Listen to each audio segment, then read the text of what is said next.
All right, thanks, man. And then I'll signal you when we're done, and you can come push the button again. But you can sit with your mom until then. I'll just sit right here. All right. So right there. We're gonna begin. We are. We're gonna begin. So I was last week we talked about a whole bunch of stuff. Yeah. It was a pretty varied conversation. We literally talked about nothing I had prepared, which was actually great. Those are my favorite classes, is when the people who come to the class come with something to share and thoughts and questions, and so it was really good. Remember the premise of this whole class right now, at least, is a few weeks ago when I said, hey, give me some passages, and I really got 2 passages from Carlos and from you, and we handled Carlos's within the first 15 minutes or so last week, mainly because I knew he wasn't going to be here, so I wanted to try and handle his, and then really start yours, because hers was on homosexuality, and what does God say about homosexuality? What's the command regarding it? As Christians, what are we supposed to do? I know we're supposed to love everyone, so that's a given, but what else is there? So it was a great question, and last week's class was basically stories that were shared, thoughts, questions, and one of the ones that really came up was, is there a biological connection between who we are as people and what we now call a sexual orientation, right? Whether you like girls or whether you like boys, and is there a biological component to that, or is it just, is that like the one thing that isn't connected to biology? It's just something that God gives you, and if you do something otherwise, you've gone against it. So we want to talk about that a little bit, but I thought there's something that we tend to do because we don't know, and John referenced it last week. When we talk about the LGBTQ community, we tend to all kind of just lump that in like they're all the same thing, and they are not the same thing. There's differences, is why there's all the letters, is because there's differences between each letter. Some of the bigger differences, like the T, and that stands for transgender. That is not the same. That is not the same as homosexual. It is substantially different. We tend to get it all conflated into one thing, and it makes it very difficult to tease one away from the other. So, not this past Sunday, but the Sunday before, when I was talking to Carlos, and we were talking about, he was like, you get my mom's question? Like, yeah, I got your mom's question. And we went from your question, and he said, well, I just don't understand it. And this is, a lot of people do this. I don't understand it. I was born a man, I got male parts, and I'm a man, and I like women. So, okay, I don't understand these people who say they're a man, but they want to be a woman. Or they're a woman, but they want to be like, but they're not the same thing. Whether you're attracted to one thing has nothing to do with whether you feel like you are what you were born as and identified as at birth, or whether you feel differently. So, I thought it would be interesting to start off with scripture that is almost never, ever related to this topic at all. I find it really fascinating. Maybe you will too. And then we'll jump into some biology, very, very surface level stuff. And tonight we'll really talk more about, it's not even transgender. We'll talk a little bit really more about intersex community, which is, we referenced it last week, which is people who are born and they have both. They have both things happening in their body. But before we do that, Matthew chapter 19, and this is actually related to the passages we looked at before regarding marriage and divorce.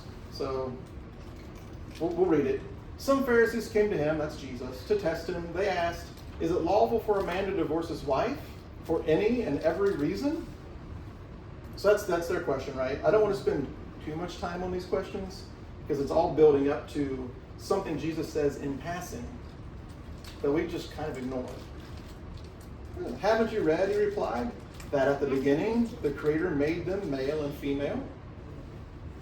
So one thing that's important to know, and we'll talk about this in a little bit, is when someone says they're transgender, sometimes people will go, you're saying there's a third kind? No, they're not saying there's a third kind.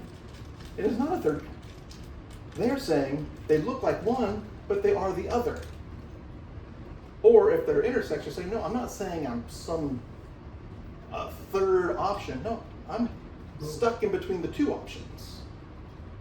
Does that make sense? I'll give you an example. Birds that don't fly.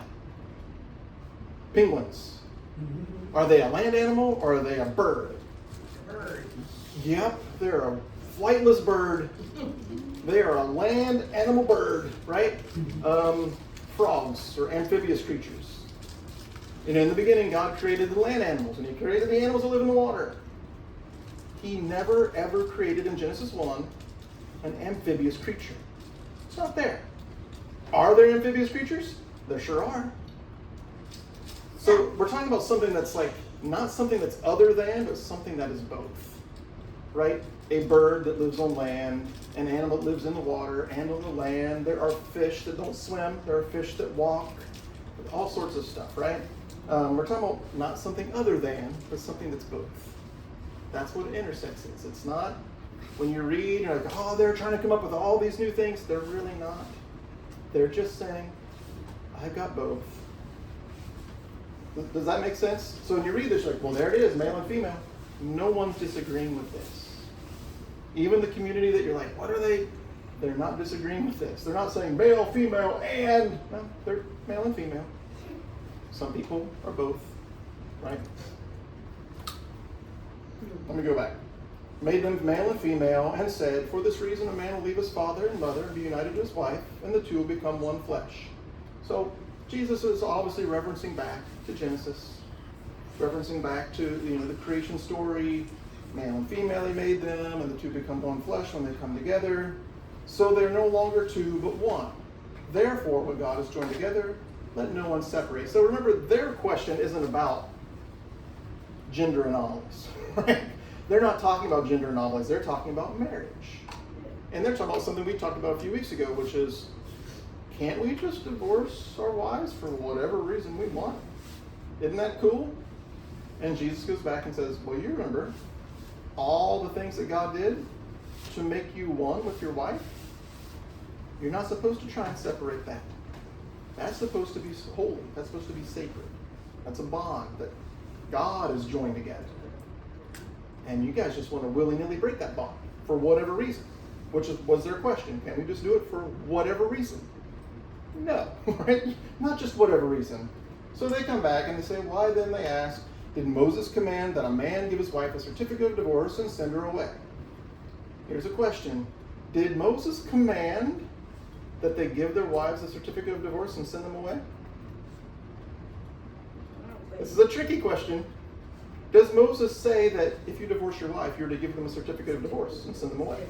Yes. Does he command them to divorce their wives and send their wives? No. You see the difference? So this is their question. And honestly, the way the question is phrased shows that they don't really understand the heart of the law. Because they're like, well, God commanded us to divorce our wives and give them a paper. It's like, no. He commanded you to love your wife and take care of her. If something comes up that is grounds for a separation, then this is what you're supposed to do. It is not a command to divorce your wife. Because your wife can cheat on you, and you do not have to divorce her. Right? Jesus replied, Moses permitted you to divorce your wives because your hearts were hard. But it was not this way from the beginning. I tell you that anyone who divorces his wife, except for sexual morality, and marries another woman, commits adultery. So in other words, all those people that had divorced their wives because they burnt the toast, or because they didn't like, they used to be really pretty and now they're not anymore, or they couldn't give them children, or whatever it was, like, just divorce them, just send them out of here. I don't like them anymore. He's like, actually what you're doing is you're divorcing them and you're hooking up with another person, and that's adultery. I don't care if you even marry. That's what Jesus is saying. He's like, because in essence, you were a jerk husband to begin with. And you divorced for just the dumbest of reasons. And you think that's okay because you gave him a piece of paper. We've talked about that a lot. We don't need to talk about it a whole lot again tonight. But this relates to the Matthew passage earlier in the Sermon on the Mount. The disciples said to him, if this is the situation between a husband and wife, it is better to not marry. I don't know how messed up their picture of marriage is, but if all Jesus has to say is, you better have a really good reason to divorce your wife, and that makes the disciples go, we probably shouldn't get married then. I don't know what picture they had. It is not a modern 21st century picture of marriage that they had in their head. Because they're like, if that's it, count me out. I want no part. Jesus replied, not everyone can accept this word, but only those to whom it has been given. And here's the part we're going to focus on. For there are eunuchs who were born that way. And there are eunuchs who have been made eunuchs by others. And there are those who chose to live like eunuchs for the sake of the kingdom of heaven. The one who can accept this should accept it. So the last one is actually the key one for Jesus and his disciples, because they're saying, maybe we shouldn't get married. And he says, well, it's not for everybody. But there are people who've decided to live like a eunuch. So, brings us to an obvious question. What does it mean to be a eunuch? Well, I assume that being gay. Because their practice hard. That is They definitely... couldn't use it. All right, right. So, if you go back to the second one, and there are eunuchs who've been made eunuchs by others. So that's yours, right? That's your option. That's what you're talking about. Hey, that's it. So that's the one. That's the option you're talking about, is the ones who have been made a eunuch by someone else. In other words, they weren't born that way. They were born with what you would call a very usual or common body, and decided either on their own or by someone else, you are going to be a eunuch. Now, this might surprise some of you, but it actually, in some instances, and this tells you how dire things had to have been, it was better for some men to volunteer to become eunuchs than to live a normal life. Well, probably because they had to have sex and drive. I'm sorry, say it again? They had to have sex and drive. Well, we'll get into that. And he may want to, he felt like if that occurred, then he's going to have to worry about. So what kind of job might a eunuch have? Working with women? Working with not just any woman. Queens. Queens, Okay. harems, concubines, because the king wanted a man to oversee his woman that would not have any potential of being with his women. There you go. And that is a eunuch. That's a eunuch. The eunuch does have a benefit, as strange as this sounds, because he gets to live in the king's house and eat the king's food and be treated in this royal manner. Mm-hmm. And everyone else is getting treated like slaves and worse. But not him. Okay. He's not going to die of starvation and dehydration out in the field. He's well taken care of. It was a price that he paid. Some people think that Daniel was a eunuch because of his proximity to the king. The other thing a eunuch probably would not be able to do is take over the kingship, because to do that, normally you'd have to have sex with the king's wife to kind of mark your territory. Oh. And if you're a eunuch, you can't do that because you've been made a eunuch. Right? Everyone's with me, right? And this is not something we ever talk about in church. That's why it's fun to talk about. I think I do want to be clear when we say a eunuch, and be specific, and this is okay for him as well because he needs to know this. But that's the removal of the testicles. It's not the removal of the part itself. Oh, really? Okay. That actually I thought depends. it was- It can I thought be it the was- whole thing. It does depend, all right, but Depend on in a what? lot of cases, on who's doing the cutting. Okay, because what you're doing is just removing the the desire, and the desire comes from the From the testicles. testicle, okay, because I know, I So if you're becoming an official unit, the reality is they probably just removed the testicles. okay. Yeah, because the testicles were produced the testosterone, which is going to give you your libido. It's going to do all that stuff, right? Right. Oftentimes they would just the whole Lock it thing. off. I mean, lock it Yeah, off. yeah, yeah, the whole Because thing. you gotta use the bathroom. Because Well, you can still use the bathroom, that's all. You just have to sit down. yeah, but it's I mean, you know, It's- either way, it's an extreme measure. It is. It is an extreme measure. and It's I'm an extreme measure. I'm gonna give you an example. Can I give you an example? I went to Sure. the State Room Hospital, and one of the male patients, little by little, he removed his own. Oh, wow. But he was sick, Right. you know, So and that's what he chose to do. and remember, And we women, couldn't stop him. Nobody could stop him, because, in some That's countries, tough. it's done to women as well. huh?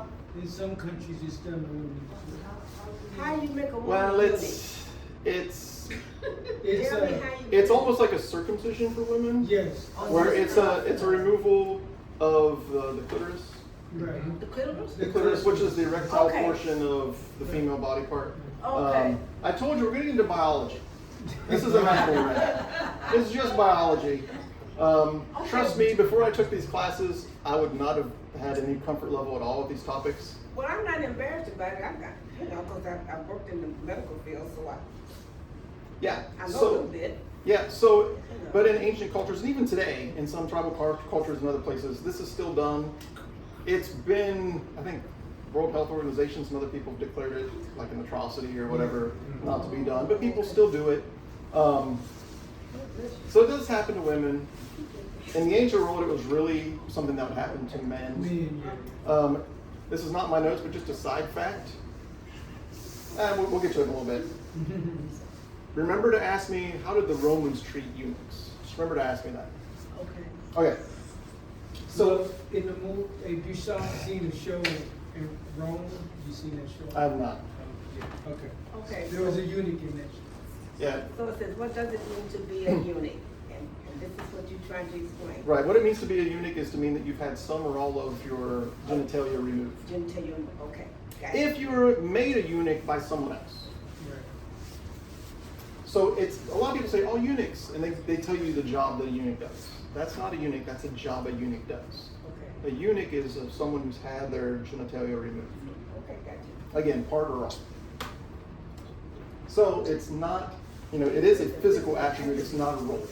A role is something that takes place because of the physical attribute. Got you. It's kind of like the castrati of, a long time ago, where little boys could sing really well and they would castrate them so their voices wouldn't change, so they could always have that beautiful tenor voice their entire lives, of course. And it did all sorts of weird things to their bodies, right? They began with longer arms, long necks, high-pitched voice their whole life expectancy, muscle atrophy, all sorts of things happen because they removed two things. Those two things are really important. Another side note, like when you take steroids, and they're like, oh, steroids, they make your testicles shrink. Why? Because if you're taking steroids, your body has these sensors that tell your body how much testosterone are there. And if those sensors say, we're good, we got plenty, then the testicles don't work anymore. And that's why they shrink, because they're not being worked. Anyway, it's just biology. Anyway, Interesting. so, and I put that out there because it's important to remember, because sometimes we can all get worked up. We start trying to mix God and biology together. It's like, well, if we have biology, which we do, there's only one person who could have made it, and that's God.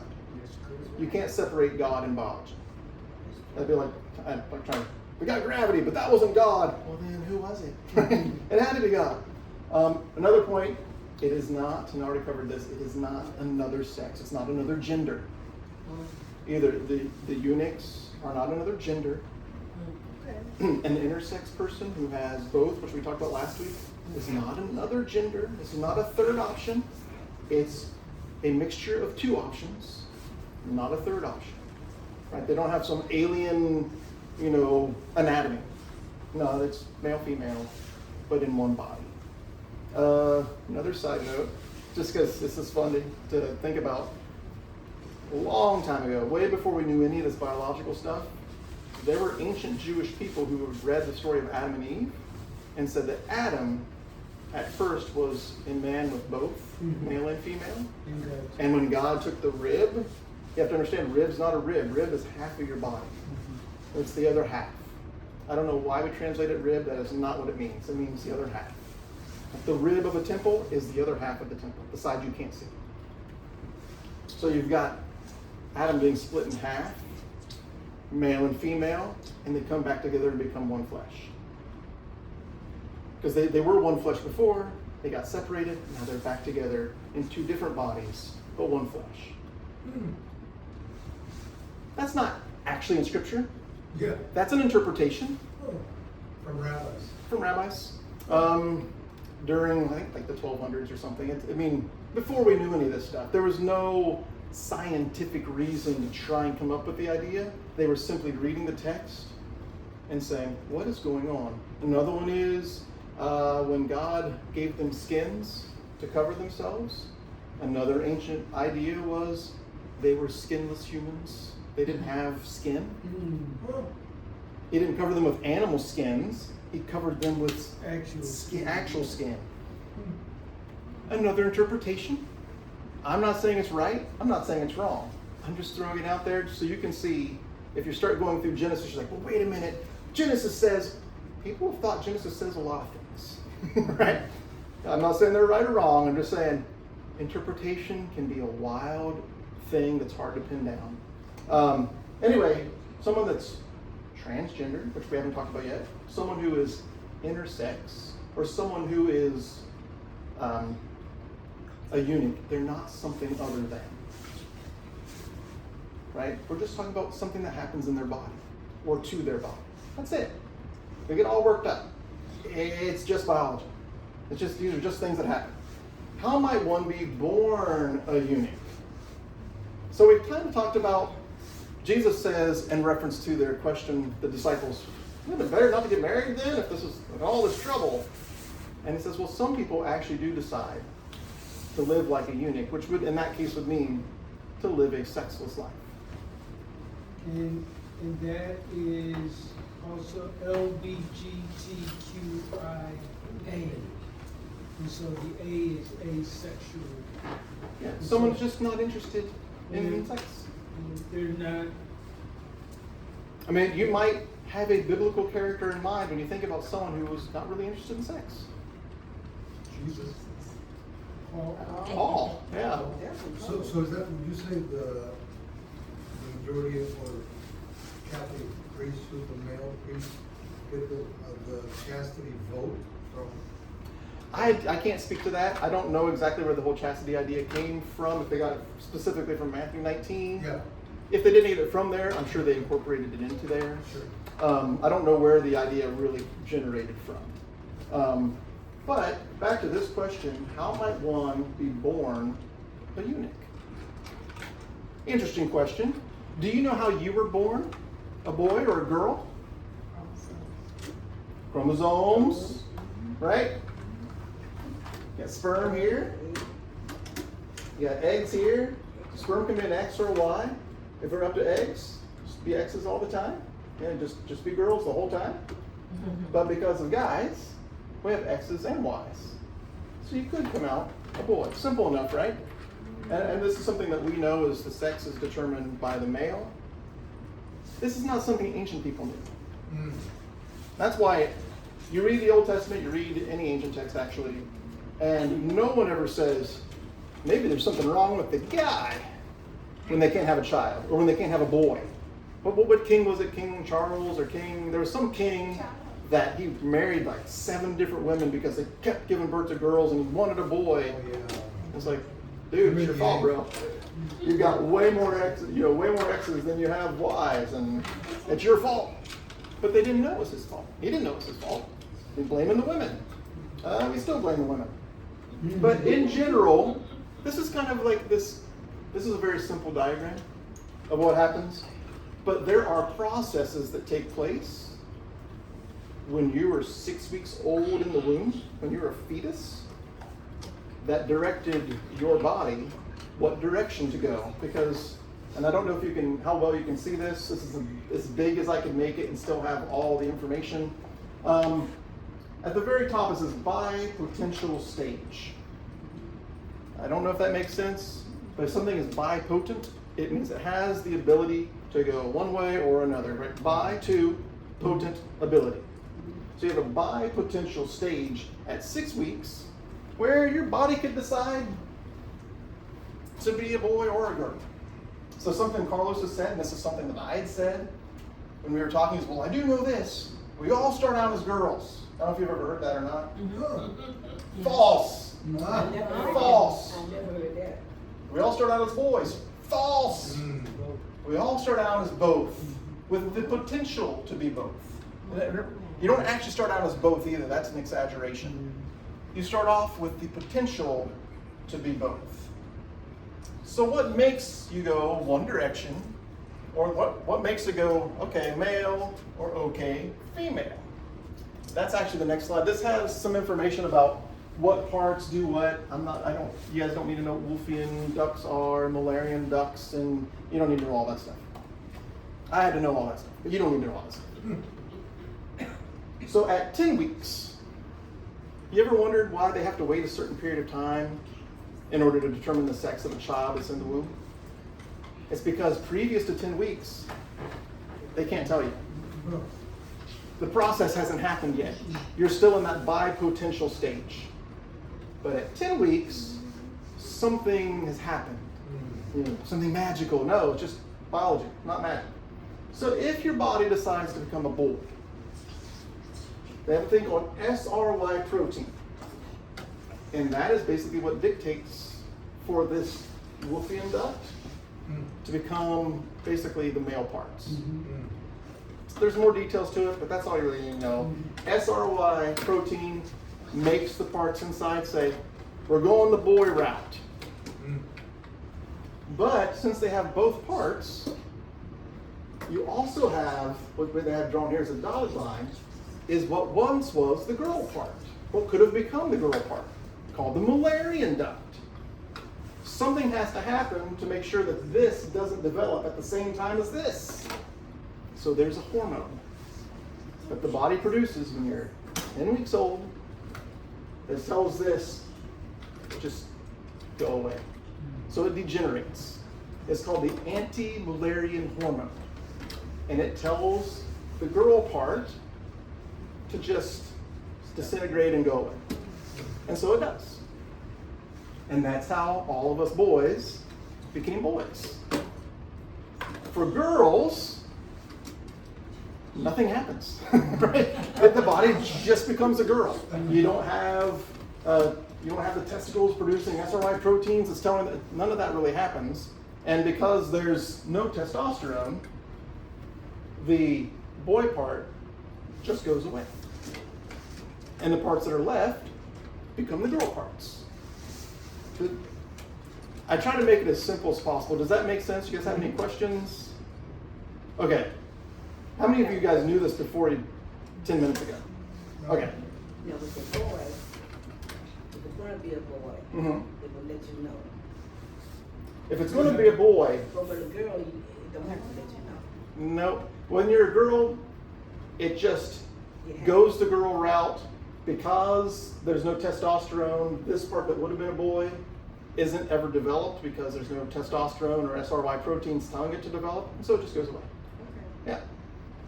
So the Wolfman duct goes away. When you're a girl, the Wolffian duct goes Sorry, away. Yeah. I'm thinking. Yeah. You once had a Wolffian duct, and I once had a Mullerian duct.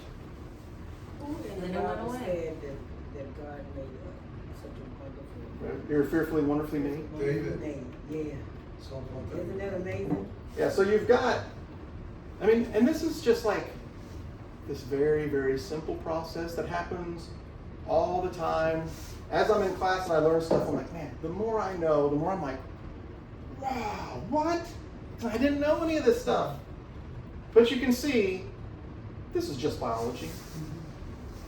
I mean, I got tested on this. I had to be able to name all the proteins and what they did and how, right? This is just biology. There's nothing controversial here. So, since it's just biology, what would happen? Now you need to put your thinking caps on. All right? What would happen if there was a normal amount of this, a normal amount of the boy making protein, but none of this to stop the girl part from developing? So in other words, you've got protein saying you're a boy, you're a boy, you're a boy, but you don't have any hormones saying you're not a girl, you're not a girl, you're not a girl. What do you think might happen? Both sexes. Yep, both. It's Klinefelter's, Turner syndrome. There's a bunch. You can look them up. There's a whole bunch of things that could go. I don't want to say wrong because I don't think there's something wrong with them. Just the same way I don't think there's something wrong with someone with Down syndrome.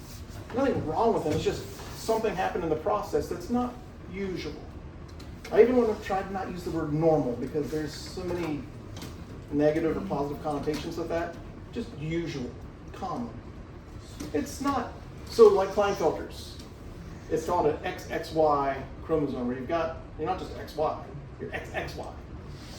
That happens to 1 in every 600 babies that are born. That's pretty common actually. Mm-hmm. You might be like, 1 in 600, that's not so great. Well, if you were betting on a horse race, yeah, that's not so great. But when you've got 8.2 billion people in the world, that's a lot of people, right? That's a pretty large amount. Yeah.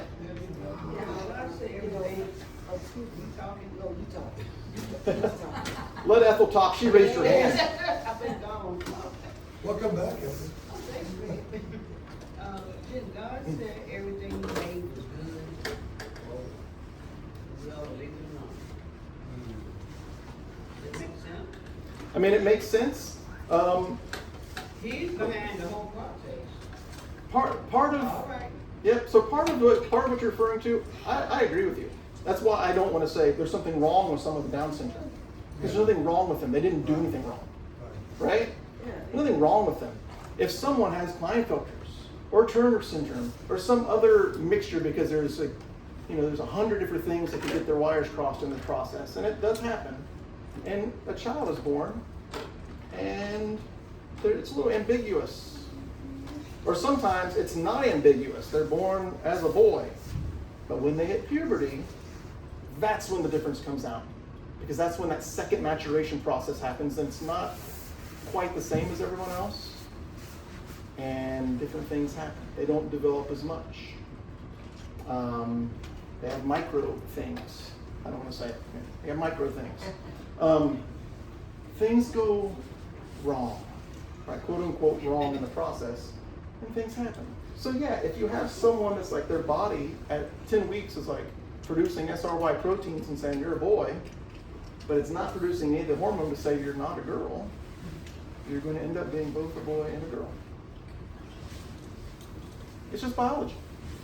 Hey, Rob, so was such a case, and I was just asking that to Robert, if it was an hermaphrodite, they could actually get someone pregnant, or they could also get pregnant and grow a baby within the womb they got born? It would depend. So sometimes what they find out is like they're born a boy, but their boy parts don't work. Mm-hmm.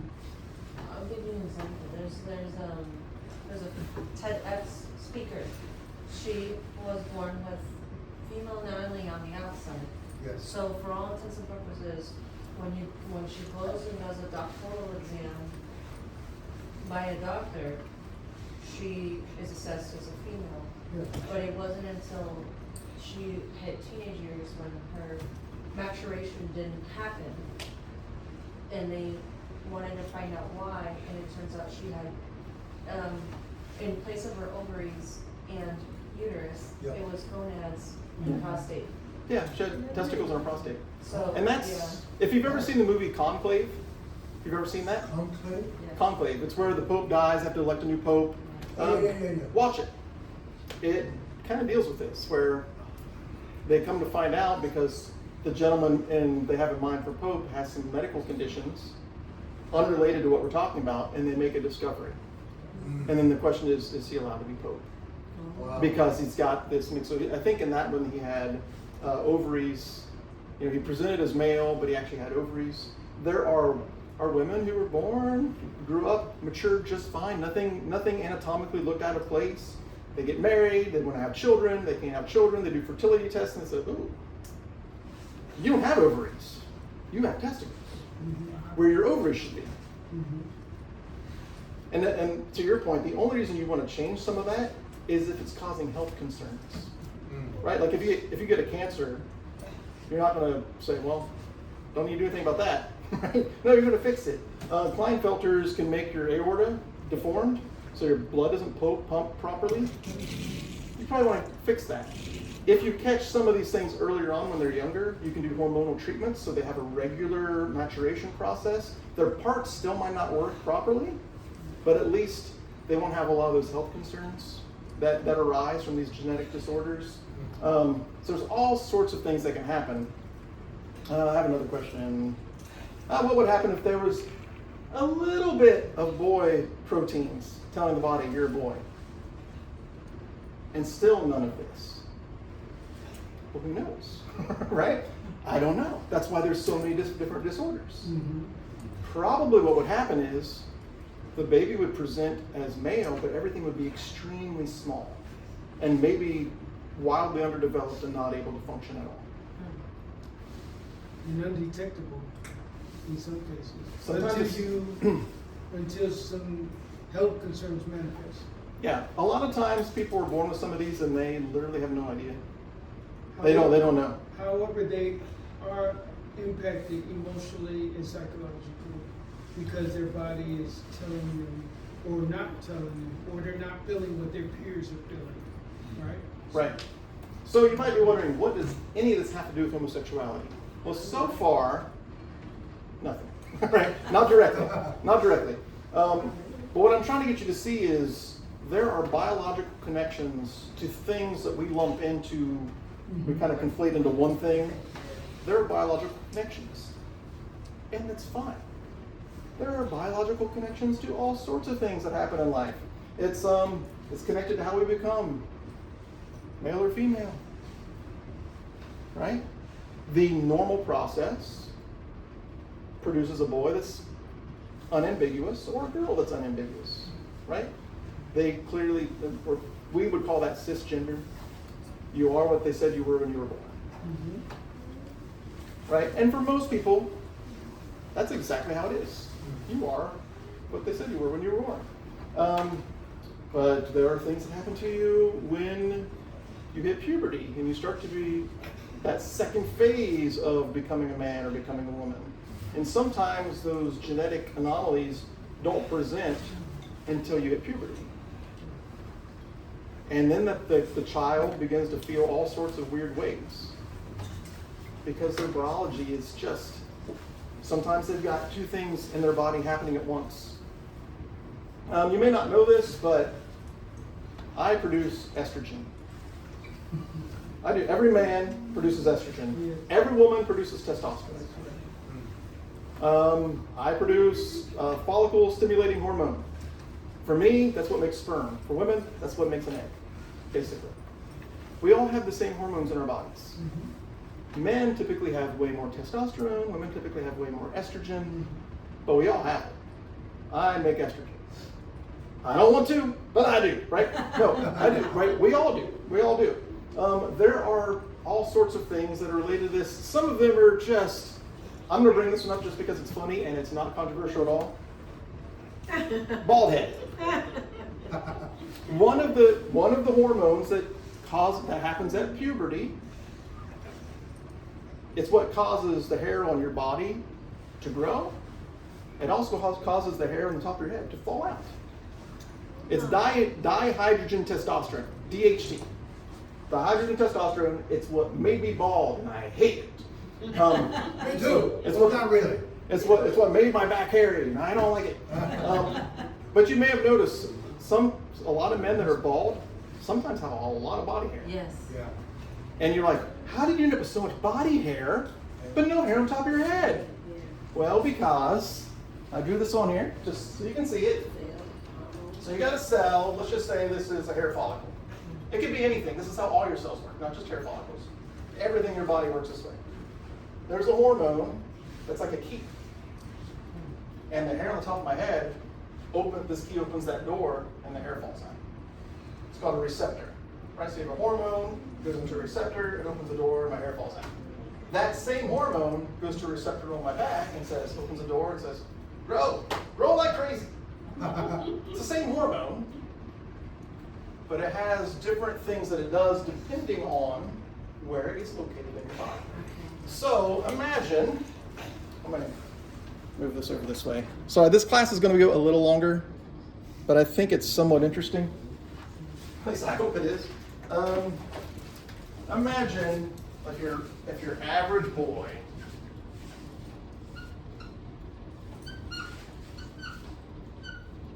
this is just for illustration purposes. Imagine an average boy has 3 testosterone receptors.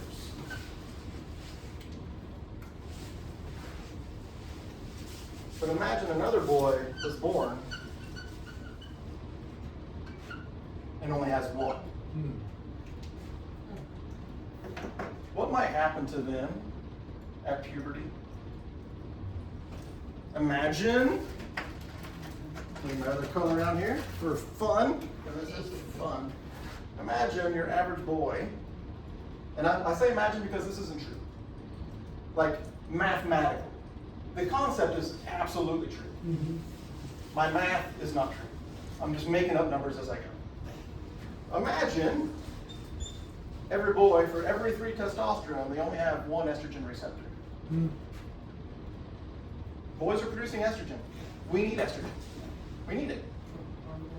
But imagine in this boy, for every 1, there's 2. What do you think might happen to them? This is where, and this is actually, it hasn't been proven. This is still a real fresh field of study, but they have found that with identical twins, if one child is, I'm transitioning to transgender. Not intersex because they don't have female body parts, but boy, they don't have both. They just have one set of parts. But your parts aren't what make you who you are. Those are just parts. Where was I at? They have said with identical twins that if one twin is transgender, in 33% of twins, the other one also is. With siblings, just regular siblings, it's a 5% chance. So we know there is a genetic component. The idea is this, and same for girls, I just drew boys, just the idea is we all have these hormones running through our bodies. It doesn't matter how much of a hormone you have in your body.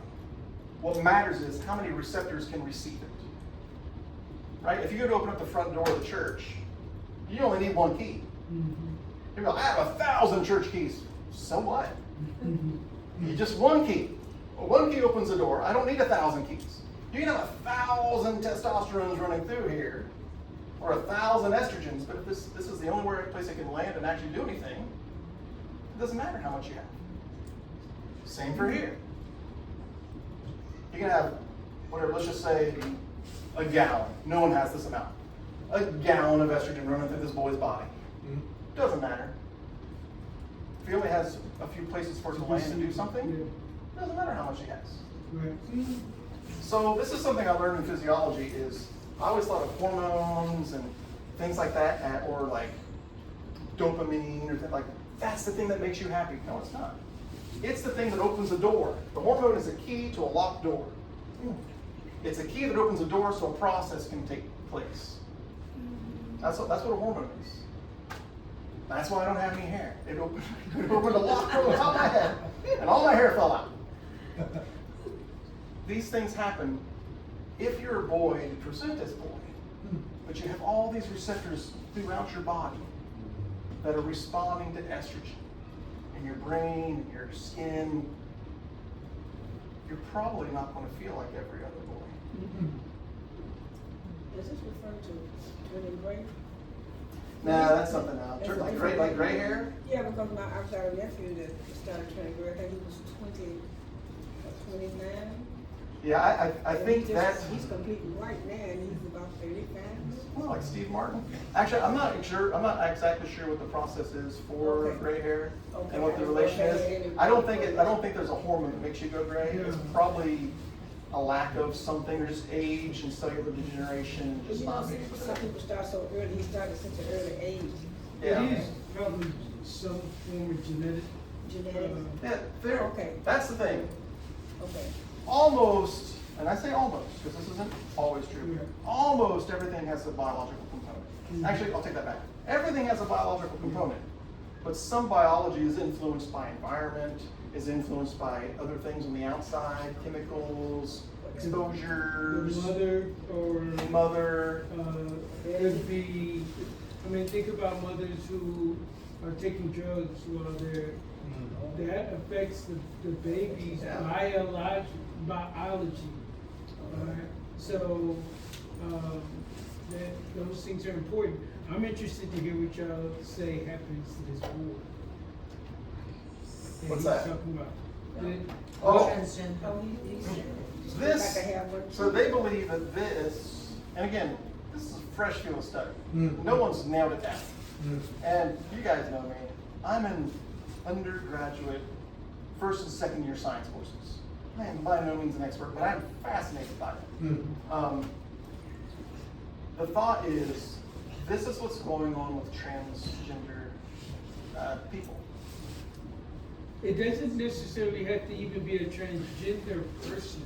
It could be a young boy that acts like a female. Yeah.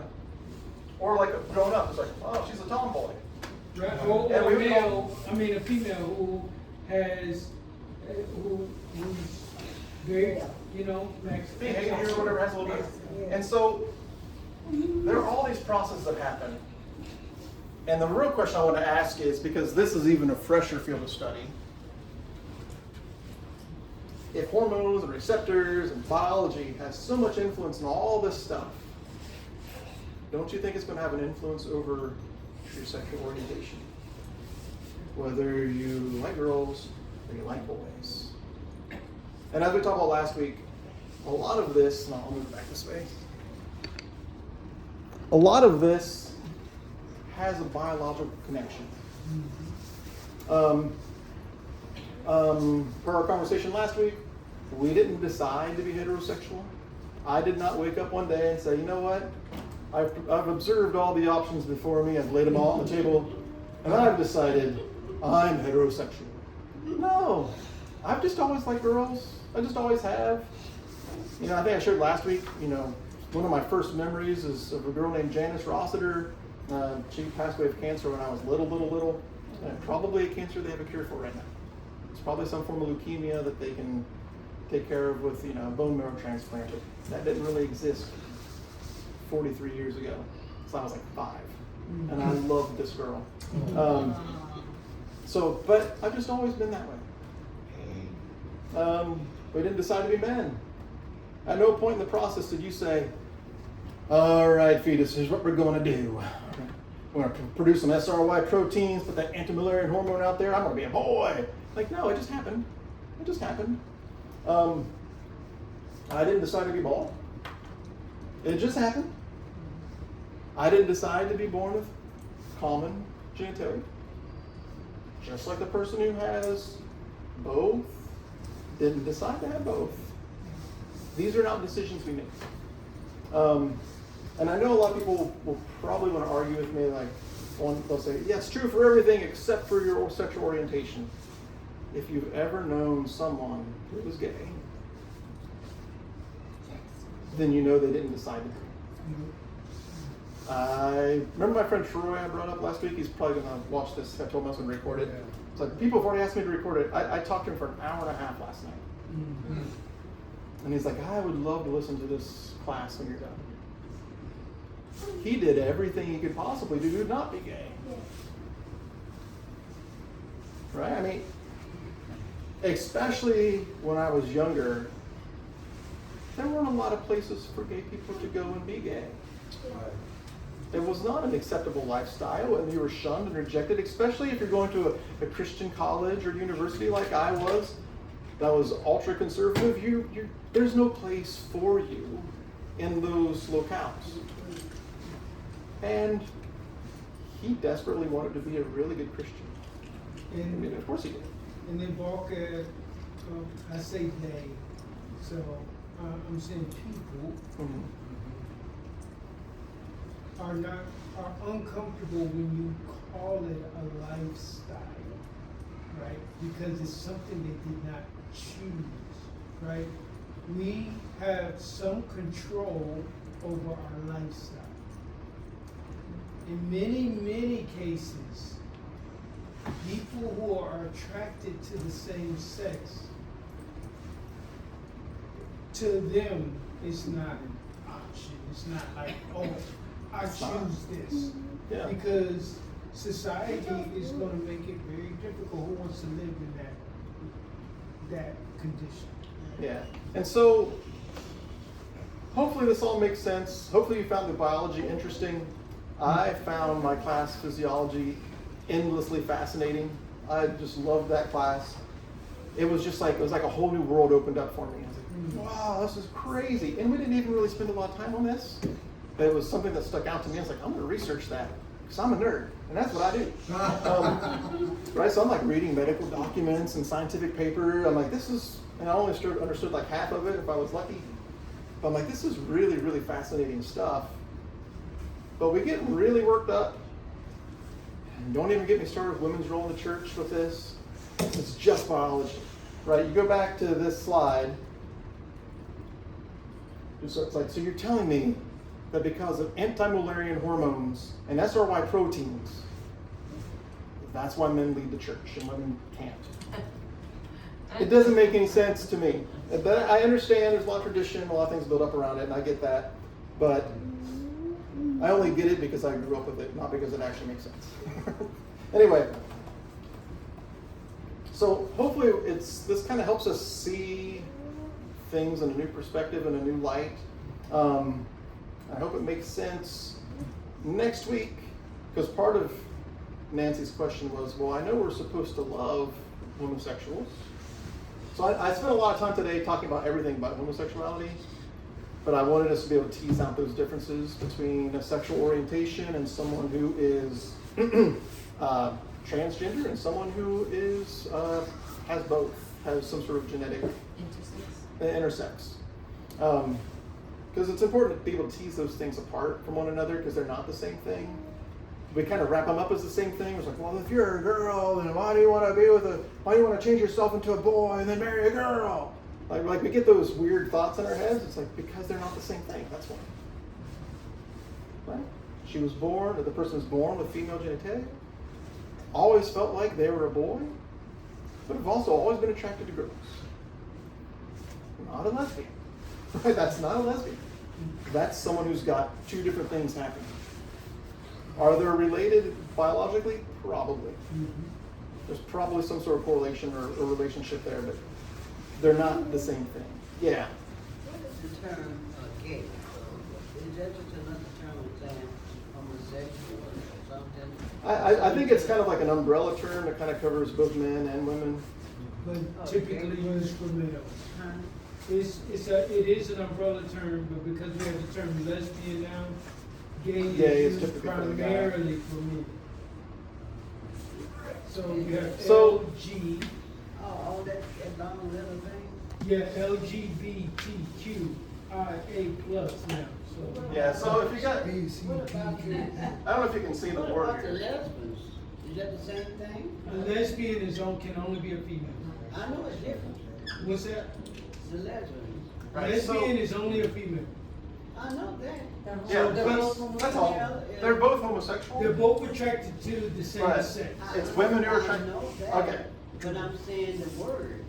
What about the Is word? that the low rated? Why are Like they gay getting, why are they getting and it?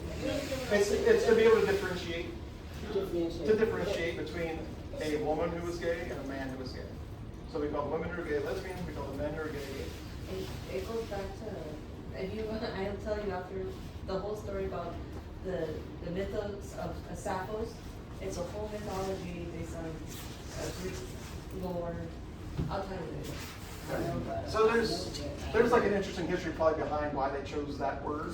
But the reason they chose any word at all was I'm just saying, the people just, like, that's what I'm trying to get at. and this one they probably labeled themselves with this so they can differentiate from one to the other. So like you have lesbian, which is women who are homosexual, gays, which are men who are homosexual, bisexual, which are man or woman who like both, transgender, which we've already talked about, and then queer. I'll be honest, I don't know how this is different. I don't know what to do. But- I just. But they have these different labels for a reason, right? It's not, people are like, oh, there's come up with an alphabet soup to know. There's reasons behind all of it. Queer can also be questioning. So these are, Okay. I don't like that term, I don't either. but because questioning but that helps me understand the term queer. Yeah, Right. that makes sense. Sound like it's a low rating. What? Sound like it's low rating. Oh, it's denigrating or making a person feel bad.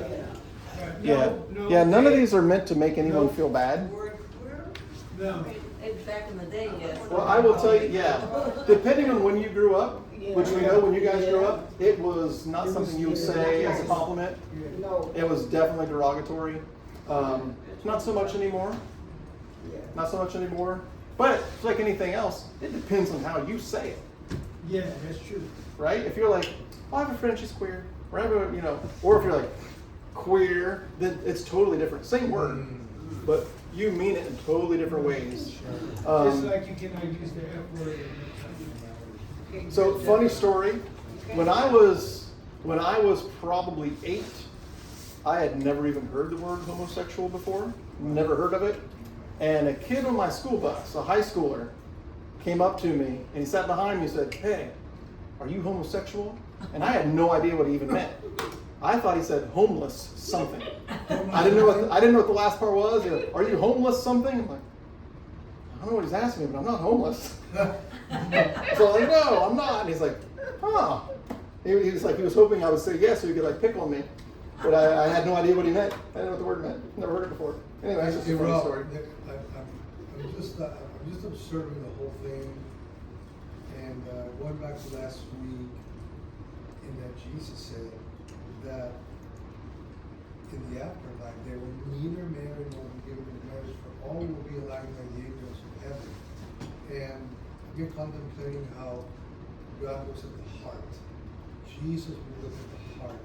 That all these biological different, even when you just explained there, has to do with the physical and the now, but not with the depth of the soul and the eternal. And that huge difference, Jesus would never be threatened or ashamed or feel an insecurity around any of these marginalized groups, because he sees beyond the skin and beyond the physical. He looks at the heart. And so I think that kind of depth and love, I want to mature and grow towards that, but I think we're far from it. Yeah, We're I mean, far from I think you're absolutely right. We are far from that. Just so you guys have a little bit of a roadmap of where we're going from here, we won't be doing any more biology. No. Unless you really, really want to. I think this gives us the nuts and bolts of what we're thinking about and the process. I thought you guys would just be interested to know, how did you become you? I think you need to know that in order to understand the spiritual aspect. Yeah. Yeah, and I think another thing that when I was talking to Troy, I told him when I was really wrestling with this topic, I would constantly try and put myself in the shoes of someone that's not me, someone I have never had that struggle. And I think I told this to your son, Nancy. I said, well, we're talking about people who've transitioned, they're transgender women, transitioned from man to woman. And like, what would it take to convince you to do all that? How deeply would you have to feel that you are not what you present to be, to go through all of that? Like, people do not just go do this on a whim. They don't just wake up one day and go, you know what? I'm tired of being a man. No one ever does this on a whim. It's really important, I think, to put yourself in the shoes of someone else and try to imagine what life might be like for them, as though you were them. It's called empathy, right? Put yourself there in their place and say, and it's the same thing I do. Like, well, I don't know why people like the people of the same sex. Huh? You think they chose it? What would have to happen to you for you to say, what? If you're a woman, I don't like men anymore. I'm going to go the woman route now. Like, no, if you like men, you like men. If you're a guy, you like women. I mean, or if you do, what kind of process are you going to have to go through to convince yourself that actually you like this other instead? Like, it just doesn't make a whole lot of sense. Yeah. I found this First Corinthians 6:9. Oh, we're going to get there. That's part of the roadmap. Oh, is that for next week? And it's not next week, but we will get there. What verse did Okay. you say? This is what I should have told you last week. It's okay. Even if you'd given me that passage, we still would have had to have done all this. Has So to, it's fine. okay. Yeah. No, you did not derail me with Okay. not giving me a passage. Okay. Because the topic, I probably wouldn't have started here. Had you given me that verse, I probably would have started in that verse. But eventually it would have spilled over into all this. But yeah, we'll get there. That's the verse where Paul gives a list of different people who are not going to make it in the kingdom. And depending on your translation, sometimes it'll say homosexual. What we will eventually find out is that the Bible has no word, or Greek has no word for homosexual. Didn't exist. We talked about that a little bit last week, the social construct of homosexuality, heterosexuality, and all that sorts of things. That is not to say that men didn't have sex with men in the ancient world. They certainly did. Yep. But they were not homosexual. Paul didn't walk through the streets of Corinth and see men holding hands with men and living a good life and have a couple children they adopted in tow. And that's not what Paul was seeing when he wrote that. The question is, what was Paul seeing then? Yeah. We're not going to do that tonight, though. Okay. Well, and it was also mentioned, it was alluded last week to porneia, or fornication, or sexual deviance, and the whole concept of multiplicity of partners, or fornicators, adultery, that out of control sexuality. It seems like, well, it doesn't seem, but the fruit of the Spirit is self-control. So self-control within the physical male body, or those who struggle, male, female, whatever it be. It seems that the Lord wants us to have that self-control within, kind of like the proverb says, like a city without walls, so is that human being without self-control. You're open for all kinds of invasions and all kinds of catastrophes. And I think, and we were just talking about Bruce Jenner who became Caitlyn, and which was like, wow. And I've always had the thought, I mean, Audrey and I talk about these things often, but I had the question, so did Bruce or did Caitlyn finally become wholesome and at peace with himself? And I just think we all have that struggle, yes, with our physical shell, but the struggle in the mind and the heart, and the anxiety and the worrying, all the wrestling within, which is of the soul and the heart. And the only person that would know the answer to that is Caitlyn. Right? I mean, we can sit on the outside and judge and whatever, but we don't know what she felt like before she transitioned to be a woman, right? When Caitlyn was Bruce said he had been hiding it his whole life. Right. Painting his nails, walking around in women's clothing when no one was home, like, because he just never felt like a him. But he was an athlete, so he had all this pressure to be a him, and he was top level. The only person who knows that is Caitlyn, right? Yeah, he's Christian Republican. Understand that? For whatever that means. Whatever it means. What did you say? Being a Christian is that information's maybe or may not be true. Yeah, I know she's a Republican, but she's never really said outright Yeah, who knows? But so roadmap. Next week we're going to do probably what I wanted to do last week. Yeah. So we're going to look at why do people feel like, why do Christians feel as though this is the one group of people we're allowed to think poorly of, talk poorly about, maybe even be mean to, crack jokes about? Why is it the LGBTQ group that we say, yeah, we're supposed to love everybody, but let me tell you a joke about, and then we proceed to tell a joke. And I say that because that's what I did. So I'm not like, I've heard you guys know it was me. This is what I did. Why did I feel like that was okay? I was preaching, I was teaching, I was leading small groups, but I was also doing that. Why did I think that was okay? And I think one of the primary reasons is Sodom and Gomorrah. Okay. And so we're going to look at Sodom and Gomorrah next Wednesday, and we'll probably, who never knows with this class, we'll probably finish, but we might not. And guess what? I don't care.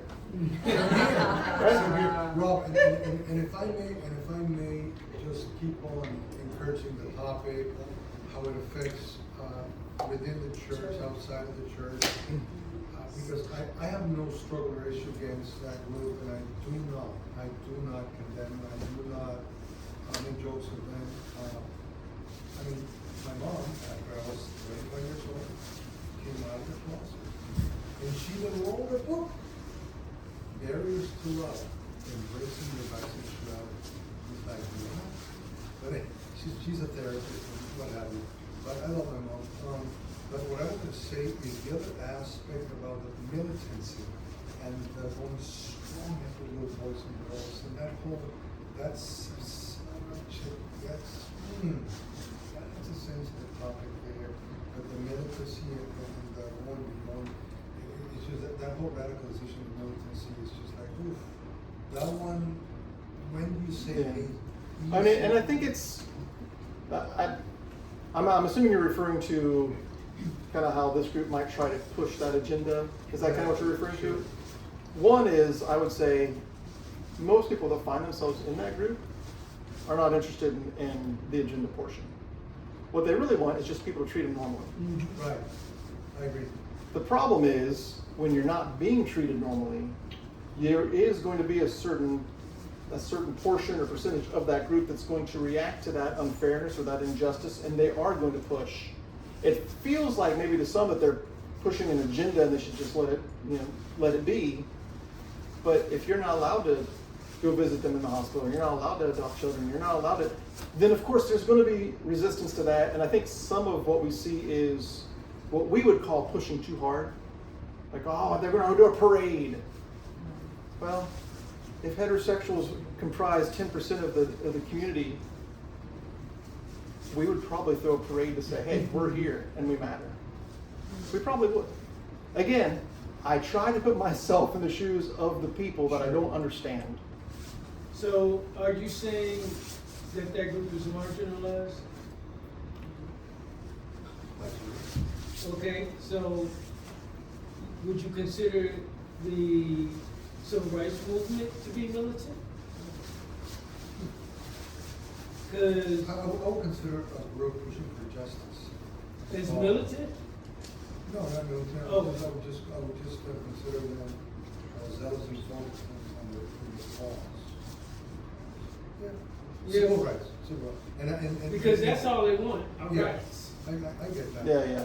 And so, and trust me, there is a substantial amount of deconstructing that we all need to go through, self-included. Absolutely. Because there are certain things that I might intellectually be like, yeah, I'm good with this. But if I'm being honest, and if I'm at a store and I see a guy with a blonde wig and a beard and a skirt on, my initial reaction is not going to be, I'm okay with this. Because I have a visceral reaction that goes against my intellectual assent. Yes. So that is going to happen. I don't hate myself for it. Sure. It's part of my maturing process. Mm-hmm. You just wrestle with it.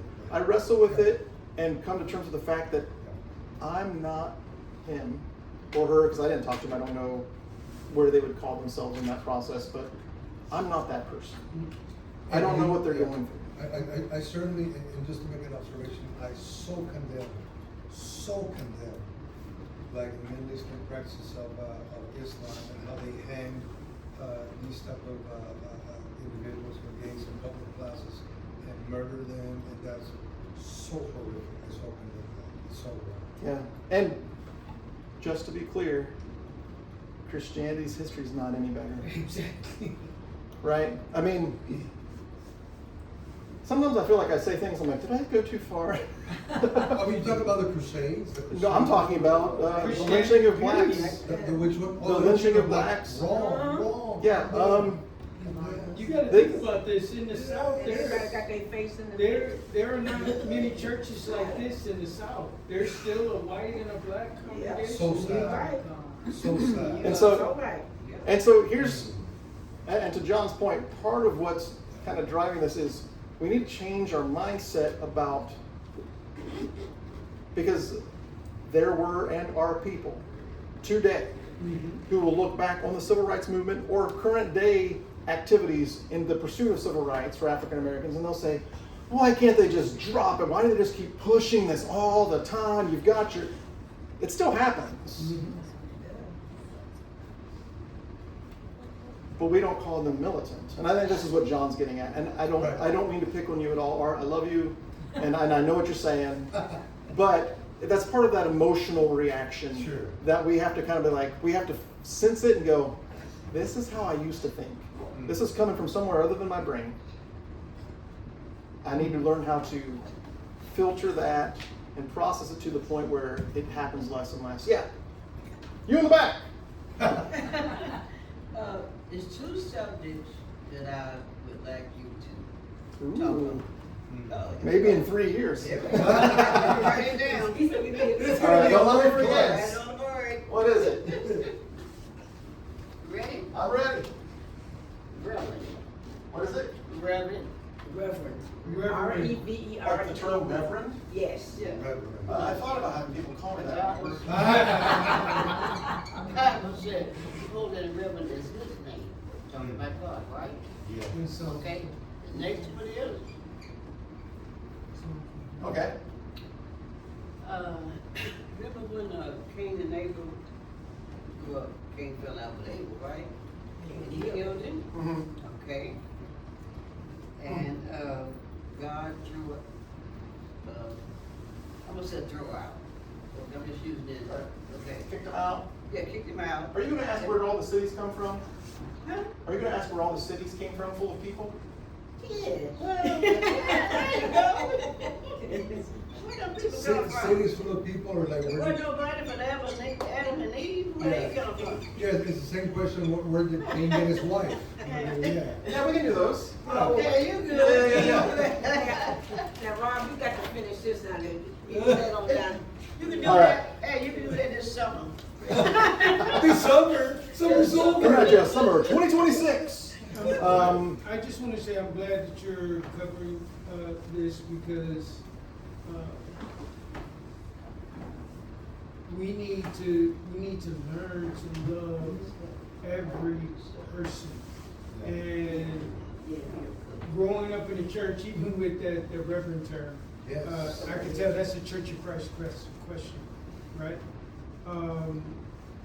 We have been constructive in marginalizing people away from Christianity. And so I'm glad that you have really brought this to the forefront, because there's a whole group out there, like Kathy said, her daughters can't even come to church. What? What? That's not Christianity, right? So I'm so glad that we as a body have decided to tackle this in a framework that is that illuminates the biological aspect and how it impacts the psychology of the person.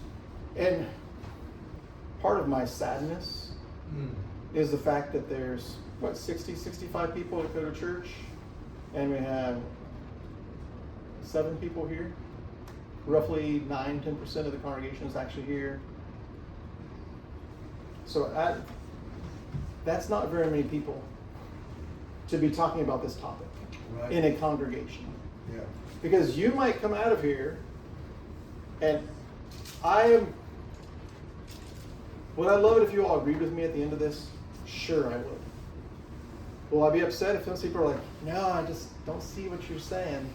I know that's going to happen. It's okay.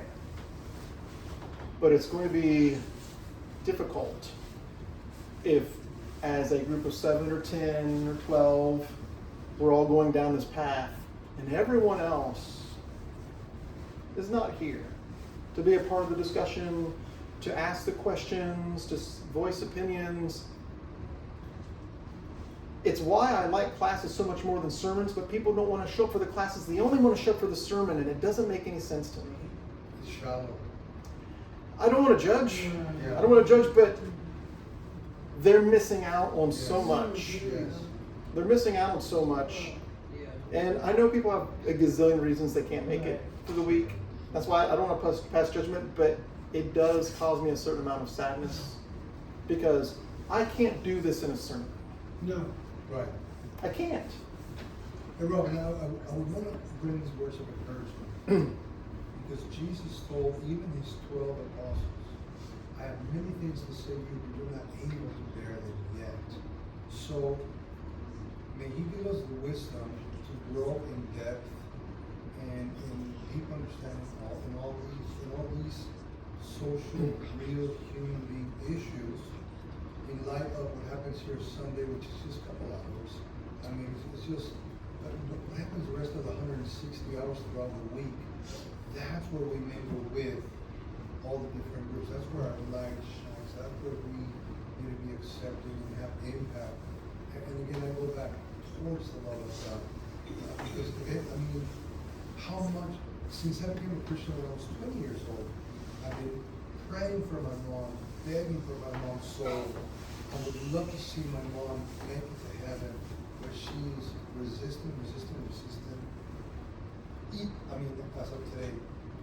And all I'm saying is that I wouldn't even be in heaven and the life of the soul and eternity. And I would love for my mom to be there. And I mean, I was once having a meditation, and it's almost like I heard from the Lord.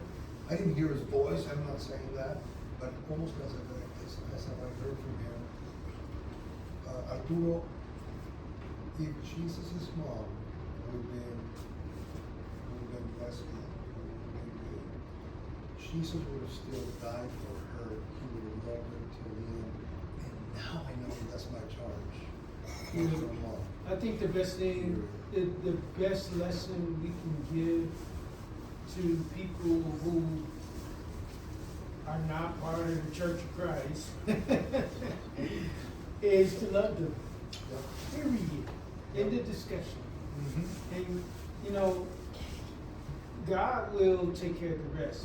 We have to get out of this ideology that God does not understand and think the way we do. That's why we are not making decisions on who's going to heaven. Or, if that's what you believe. Because if it was up to me, I'm the only person going.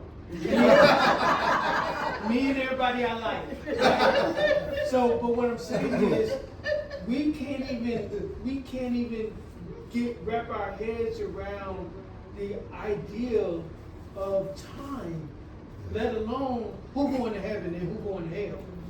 So, what I want to do is just focus on loving people. If they ask me a question, I do use the Bible as a guideline, but remember the Bible is very contextual, and we have to rightly divide.